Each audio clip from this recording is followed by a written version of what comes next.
Real estate prices are a function of supply and demand. Too much supply and not enough demand, home prices crash.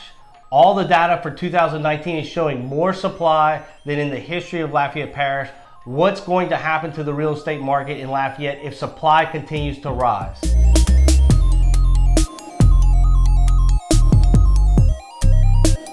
Hi, my name is Jim Keaty with Keaty Real Estate, and this is your weekly Lafayette market update brought to you by Levi Kastner at Timmons & Kastner Insurance.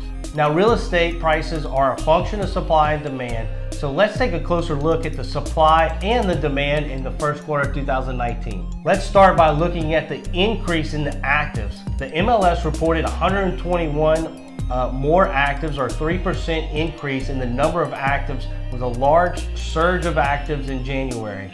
And with that surge of new actives in January, our months of inventory also surged to the highest levels that we've seen in the last 6 years. January reported 9 months of inventory, but in February and March, the demand absorbed the increase in the supply, and the months of inventory actually fell below 6 months of inventory. Supply equals demand at 6 months of inventory, and at 6 months, prices are stable. Here's another look at the trajectory of 2019 actives in relation to 2017 and 18.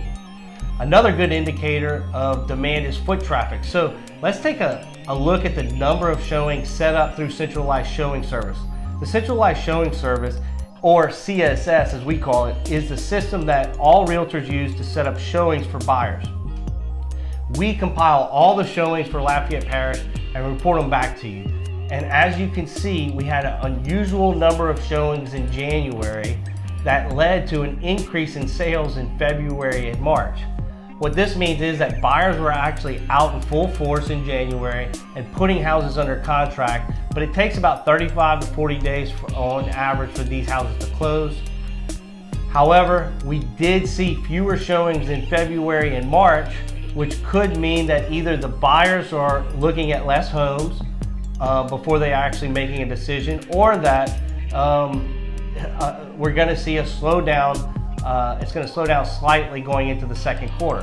When we look at the pendings, we see that the MLS reported a record number of pendings in February and March, and this could lead to a very strong second quarter, and it's a good indicator we're going to have a great second quarter. Next week, we're going to break down the new construction sector for Lafayette Parish, so keep an eye out for next week's market update video. I'm Jim Keaty with Keaty Real Estate, and this week's market update has been brought to you by Levi Kastner at Timmons & Kastner Insurance.